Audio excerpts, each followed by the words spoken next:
कि सरकार अगर इस तरीके की एडवाइजरी कर रही है कि साहब आप बूचड़ खाने जाइए, स्लाटर हाउस जाइए, तो क्या सरकार ने उसका इंतज़ाम कुछ कर रखा है?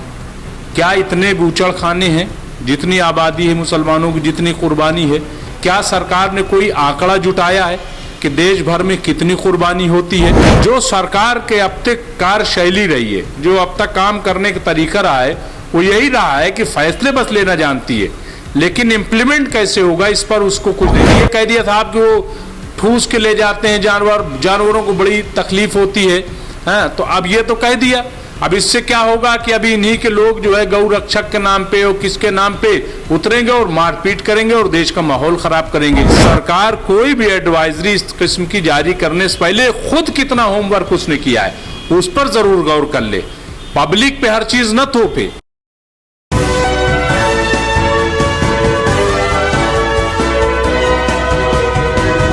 बकरीद का त्योहार करीब है और जब बकरीद का त्योहार करीब है तो बकरीद को लेकर के सियासत भी तेज हो गई है। तमाम तरीके की एडवाइजरी जारी कर दी गई है केंद्र सरकार द्वारा। किस तरीके की वो एडवाइजरी है इसको भी जानने की कोशिश करेंगे, क्योंकि ये साफ तौर पर कहा जा रहा है कि खुले में कुर्बानी नहीं होगी। अगर खुले में कुर्बानी नहीं होगी तो कहां होगी, इन सवालों को भी जानने की कोशिश करेंगे। और इसी पर मेरे साथ बात करने के लिए AIMIM के स्पोक पर्सन मुमताज आलम रिजवी साहब हैं। सर, किस तरीके से देखते हैं जो एडवाइजरी केंद्र सरकार ने जारी कर दी है? देखिए, मुझे लग रहा है कि एडवाइजरी तो हमेशा इस तरीके के जब भी कोई त्यौहार होता है वो जारी होती है, वो एक ऑफिशियल काम है। लेकिन जो खबर सामने आई है, मुझे वो लेटर तो नहीं मिला है, लेकिन जो खबरें हम देख रहे हैं तो उसमें यही है कि घरों में जैसे आमतौर से होती थी, लोग अपने दरवाजे पे करते थे कुर्बानी, और मतलब जहाँ सहूलत होती थी और एक जगह जमा हो करके भी लोग कर लेते थे आपस में, तो उसके लिए पाबंदी की गई है और कहा गया है कि जो बूचड़ खाने या स्लाटर हाउस जो हैं वहीं पर कुर्बानी होगी। तो एक तो ये कहा गया और दूसरा ऊंट को लेकर के कि चूंकि उसका काटना जो है प्रतिबंधित है, इसलिए कुर्बानी उस पर नहीं की जाए। तो और तीसरा कहा गया है कि जिन राज्यों में जो गाय है वो प्रतिबंधित है तो उन राज्यों में गाय की कुर्बानी न हो। यानी आप यही देख लीजिए कि उन राज्यों में न हो, यानी दूसरे राज्यों में जहाँ प्रतिबंधित नहीं वहाँ गाय की कुर्बानी हो। ये सरकार की एडवाइजरी है, तो खैर इस पे हम बात नहीं करेंगे। देखिए, ऐसा है कि कोई भी नदीम साहब एडवाइजरी जारी करने से पहले सरकार की, देखिए यही कमी है, सरकार की कमी है कि फैसले तो लेती है लेकिन उसका इंतज़ाम नहीं करती। ठीक है, जैसे आपने देखा कि लॉकडाउन कर दिया, लेकिन लॉकडाउन करने के बाद लोगों कैसे रहेंगे, क्या इंतज़ामात है, क्या, ये सब कुछ नहीं सोचा। नोटबंदी कर दी, नोटबंदी कर दी, एक फैसला ले लिया, लेकिन नोटबंदी से क्या क्या मुश्किलात आ सकती हैं, क्या परेशानी, उस पर गौर नहीं किया। तो इसी तरीके से 3 कृषि कानून, जो भी अभी आप अग्निवीर देख लीजिए, तो ये सरकार असल में आगे पीछे कुछ सोचती नहीं है, एक फैसला ले लेती है। उसको लगता है कि सामने जैसे बच्चे फैसले नहीं ले लेते, तो इस तरीके के फैसले ले रही है। तो मुझे लग रहा है कि ये जो फैसला लिया है तो बहुत अच्छा है। साफ सफाई होनी चाहिए, गंदगी नहीं होनी चाहिए, और ख़ुद शरीयत में कहा गया है कि भाई जानवर को तकलीफ़ ना हो। ये कहाँ कहा गया है? इस्लाम में तो ये कहा गया है ना कि जानवरों को तकलीफ़ ना, उनको पता भी न चले। एक जानवर अगर ज़िबा हो रहा है, उसकी कुर्बानी हो रही, तो दूसरा जानवर जो है उसको न देखे। ये तो आम तौर से पानी पिलाया जाए, उसको खाना खिलाया जाए पहले उसको, और धारदार चाकू से।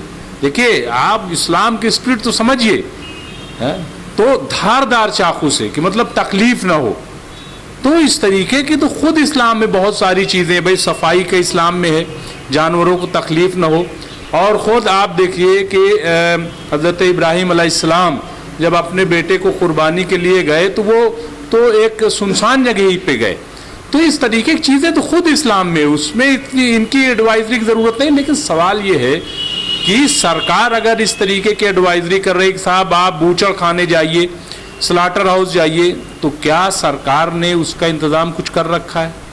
क्या इतने बूचड़ खाने हैं, जितनी आबादी है मुसलमानों की, जितनी कुर्बानी है, क्या सरकार ने कोई आंकड़ा जुटाया है कि देश भर में कितनी कुर्बानी होती है, कितने जानवर जो है वो काटे जाते हैं, क्या इसका कोई लेखा जोखा है? तो इन तमाम चीज़ों पे पहले काम करना चाहिए। लेकिन मुझे ऐसा लगता है, हो सकता है काम किया हो, लेकिन जो सरकार के अब तक कार्यशैली रही है, जो अब तक काम करने का तरीका रहा है, वो यही रहा है कि फैसले बस लेना जानती है, लेकिन इम्प्लीमेंट कैसे होगा इस पर उसको कुछ नहीं। जीएसटी आप देख लीजिए, 100 से ज़्यादा अमेंडमेंट किए, तो बहुत सारे इसके फैसले हैं। तो इसलिए मुझे लग रहा है कि सरकार ने जो बात कही है तो ठीक है, लेकिन ये कि उसको कैसे अमली जामा पहनाया जाएगा, इस पर कार्रवाई। अब ये कह दिया था आप कि वो ठूस के ले जाते हैं जानवरों को बड़ी तकलीफ होती है, तो अब ये तो कह दिया।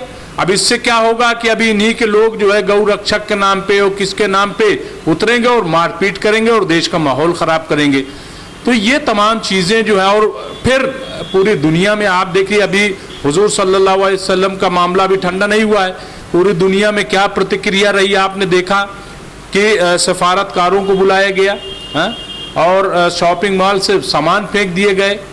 तो अभी ये बकरीद का मामला है, ये भी मामला जो है वो नेशनल नहीं है, इंटरनेशनल मामला है, इंटरनेशनल। तो इसलिए मुझे लग रहा है कि इन तमाम चीज़ों को देख करके कि बदनज़मी न हो, जब भी कोई फैसला ले, हम भी अगर फैसला लें तो ये तो देखें कि फैसला जो हम ले रहे हैं इसके लिए हमने क्या होमवर्क कर रखा है।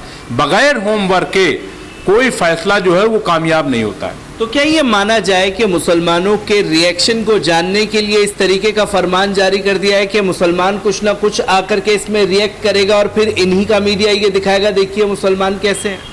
देखिए ऐसा है, मुसलमान कहाँ रिएक्ट कर रहा है? बाबरी मस्जिद का मामला हो और दूसरे मामलात हो, वो रिएक्ट नहीं करता है, और करता भी है तो बहुत पुरअमन तरीके से। आप देखिए अभी हुजूर की शान में जब गुस्ताखी हुई तो बहुत ही पुरअमन तरीके से आवाज़ उठाई गई। इसके बावजूद उसमें कुछ शरपसंद लोग दाखिल हो जाते हैं, ये तो हर जगह होता है। लेकिन उसके बाद आप देखिए कि अग्निपथ मामले में जब अग्निवीर सामने आए तो उन्होंने क्या किया। तो इससे आप अंदाज़ा लगा लीजिए मुसलमानों का रवैया और जो हिंदुस्तान के आम हिंदुस्तानी हैं उनका रवैया, दोनों में फ़र्क तो अब सामने आ गया ना कि किस तरीके का प्रोटेस्ट होता है। अग्निवीर ने जो अग्निकांड किया है तो उसको तो सब ने देख लिया। तो इसलिए मुझे लग रहा है कि मुसलमान तो सब्र कर रहा है, ठीक है, सब्र वो कर रहा है। और वो अगर मान लीजिए नादानी है, देखिए एजुकेशन की कमी है तो सब जानते हैं मुसलमानों में, ऐसा तो नहीं है, और उसकी वजह से हो सकता है कि कहीं पे नासमझी की बुनियाद पे गंदगी रह जाती हो। तो हमारे जो उलमाए कराम हैं, जो और जिम्मेदार लोग हैं, उनकी भी जिम्मेदारी, जो बड़ी बड़ी तंजीमें हैं, कि साफ सफाई का नज्म करें और लोगों को गाइड करें ताकि कोई बदनज़मी पैदा ना हो। लेकिन मैं फिर वही कह रहा हूं कि सरकार कोई भी एडवाइजरी इस किस्म की जारी करने से पहले खुद कितना होमवर्क उसने किया है उस पर जरूर गौर कर ले। पब्लिक पे हर चीज न थोपे, पब्लिक पे अगर चीजें थोपी जाती है तो बहुत नुकसान होता है। एक आखिरी सवाल आपसे लेना चाहेंगे, क्योंकि आपका एक लंबा सफ़र जो है सहाफ़त का भी रहा है और सहाफ़त में आपने तमाम चीज़ें लिखी, देखी, कभी इस तरीके का दौर देखा कि सरकार ने आकर के एडवाइजरी जनता के ऊपर थोपने की कोशिश की गई हो? अब जो सरकार फैसला ले रही है उसे किस तरीके से देखा और समझा जा सकता है जब हालात इतने नाजुक हैं? देखिए ऐसा है कि पहले में अब में फ़र्क है। पहले एक सियासत जो होती थी वो बड़ी हेल्दी होती थी थोड़ी, ठीक है, पॉलिसी हमेशा हमारे खिलाफ ही रही है नदीम साहब, ये आप समझ लीजिए। हमारी हालत दलितों से बदतर हो गई, ये सच्चर कमेटी की रिपोर्ट ने वाजे कर दिया। क्यों हो गई? इसका मतलब कि हमारे साथ अच्छा सलूक नहीं किया गया। 50,000 से ज़्यादा दंगे हुए हैं आज़ादी के बाद से इस मुल्क में, और सबसे ज़्यादा हम ही को जेल में भेजा गया, सबसे ज़्यादा हमारे मकान जलाए गए, हमारी दुकानें जलाई गई, हमारी मईशत को नुकसान पहुँचाए गए, ये सब हुआ। लेकिन आज थोड़ा उससे ऊपर मामला है। आज हमारे ज़ातियात पे हमला हो रहा है, हमें हमारे मजहबी जो उमूर हैं उस पर हम क्या खाएं, क्या पहने, 3 तलाक दें न दें, क्या हो, ये सारी चीज़ें जो हैं इस तरीके की हम पे थोपने की कोशिश की जा रही है और ये दिखाने की कोशिश की जा रही है। क्योंकि हुकूमत जो आई है वो, जो पहले ये कहा जाता था कि मुस्लिम अपीजमेंट, अब हिंदू अपीजमेंट की तरफ ये बढ़ गई है सरकार। तो हिंदू अपीजमेंट के लिए वो मुसलमानों को चारा बनाती है सेकुलर जो जमातें थी उन्होंने हमें बेचारा बनाया, अरे बेचारे मुसलमान ये करके, और ये जो है हमें चारा बना रही है। तो पीस हम दोनों एतबार से रहे हैं, लेकिन ये कि मुसलमान जो है बहुत ही सब्र तहम्मुल से काम ले रहा है। ठीक है, वो जो कर रहे हैं दुनिया देख रही है और उसका जवाब उनको मिलेगा। अल्लाह के यहाँ देर है, अंधेर नहीं है, उसकी लाठी में आवाज़ नहीं होती है, और आप खुद देखिएगा और देख रहे होंगे कि क्या चल रहा है। मुमताज आलम रिजवी साहब हमारे साथ मौजूद थे, जिन्होंने साफ तौर पर कहा कि बकरीद पर एडवाइजरी जारी कर दी, उसका हर कोई एहतराम करता है, पर एडवाइजरी जनता के ऊपर थोपने से पहले खुद सरकार ने क्या तैयारी की है इसके बारे में भी बात होनी चाहिए। कैमरामैन फैजी के साथ मैं नदीम अकरम।